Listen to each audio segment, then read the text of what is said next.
Hi, എല്ലാവർക്കും Sreelakshmi Suneesh official YouTube ചാനലിലേക്ക് സ്വാഗതം. അപ്പോൾ രാവിലെ നീട്ട് പണികളൊക്കെ കഴിഞ്ഞു. അപ്പോൾ പല്ല് തേച്ച് മുഖം കഴുകി കട്ടൻ ചായ കുടിക്കാൻ പോവാണ്. ശ്രീലക്ഷ്മി ഇപ്പം നീട്ട് പല്ല് തേക്കാൻ പോയി. അപ്പോൾ കുളിക്കണം, കടയിൽ പോകണം. വെള്ളിയാഴ്ച അല്ലേ, ശ്രീലക്ഷ്മിക്ക് നേരത്തെ പോകണം. അപ്പം അതിനെ വിളിച്ചപ്പോൾ നീട്ട് പുറത്ത് പോയിട്ടുള്ളൂ. പിന്നെ എന്താ പറയുക, ഇന്ന് ഉപ്പുമാവാണ് കേട്ടോ, സൂചി ഗോതമ്പ് തന്നെ. അത് ശരീരത്തിന് കേടില്ലല്ലോ, അപ്പോൾ അതാണ്. അപ്പം അത് പപ്പടമുണ്ട്. പിന്നെ ഇനി വൈകിട്ട് വന്നിട്ട് ഞങ്ങൾ വൈകിട്ടൊക്കെ വന്നിട്ടാണ് ഉണ്ടാക്കുക കേട്ടോ. ഈ തണുത്തത് പറ്റൂല, അപ്പോൾ ഞങ്ങൾ അപ്പോഴേക്കപ്പോഴേ ഉണ്ടാക്കി കഴിക്കുള്ളൂ, അല്ലാതെ പറ്റൂല. മുഖം കുറേയൊക്കെ ചീർപ്പ് മാറിയില്ലേ, കണ്ണിൻ്റെ ഇത് ഇപ്പോഴും മാറിയിട്ടില്ല. അതും ഉണ്ടൊരു ചെറിയ നീർവീക്കം. ഈ അലർജി പറഞ്ഞാൽ വല്ലാത്തൊരു സംഭവം. എനിക്ക് ഉണ്ടായിരുന്നില്ല.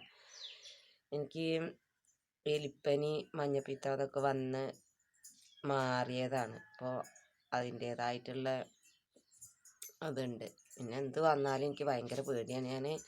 എനിക്ക് പനിയുള്ള ആൾക്കാരൊക്കെ എൻ്റെ അടുത്തുനിന്ന് തുമ്മേ അങ്ങനെ എന്തെങ്കിലും ചെയ്ത് കഴിഞ്ഞാൽ അത് മതിയാവും. പിന്നെ അത് കാരണം ഞാൻ അധികം അങ്ങനെ പനിയും ചുമയൊന്നുള്ള ആൾക്കാരുടെ അടുത്ത് അങ്ങനെ വല്ലാതെ നിൽക്കലില്ല. ഒന്നും ഉണ്ടായിട്ടല്ല, എൻ്റെ അവസ്ഥ അങ്ങനെയാണ്. എനിക്കങ്ങനെ അലർജി ഇപ്പോൾ പെട്ടെന്ന് ഇങ്ങനെ വന്നതും കൊണ്ട് അങ്ങനെ ജലദോഷം തുമ്മലുള്ള ആൾക്കാരുടെ അടുത്തൊന്നും അധികം നിന്ന് കഴിഞ്ഞാൽ പിന്നെ അന്നത്തെ കഥ പോക്കായിരിക്കും.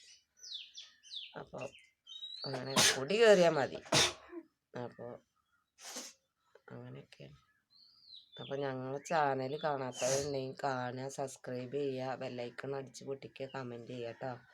അത് ശ്രീലക്ഷ്മി നീട്ട് വന്നിങ്ങനെ ഇരിക്കുകയാണ്. ഇനി ഒരു 5 മിനിറ്റ് ഇരുത്തണ്ട്. അത് കഴിഞ്ഞിട്ട് പല്ല് തേക്കാൻ പോകുള്ളൂ. പല്ല് തേക്കാൻ പറഞ്ഞിട്ട് തേച്ചിട്ടില്ല. അപ്പോൾ അങ്ങനെയൊക്കെയാണ്. അപ്പോൾ രാവിലെ ചായ കുടിച്ചിങ്ങനെ ഇരുന്നാൽ ചാക്കാട്ടൻ ചായ കുടിക്കുകയാണ് കേട്ടോ. ശ്രീലക്ഷ്മി ചായ കുടിക്കില്ല, ചായയും കുടിക്കില്ല, ഒന്നും കുടിക്കില്ല. അവർക്ക് പ്രോട്ടീന് കൊടുക്കുന്നുണ്ട്. അപ്പം അത് ഇന്ന് വാങ്ങണം, കഴിഞ്ഞ് വാങ്ങണം. പിന്നെ വേറെന്താ, അപ്പം ഇങ്ങനെയൊക്കെയാണ് കാര്യങ്ങൾ.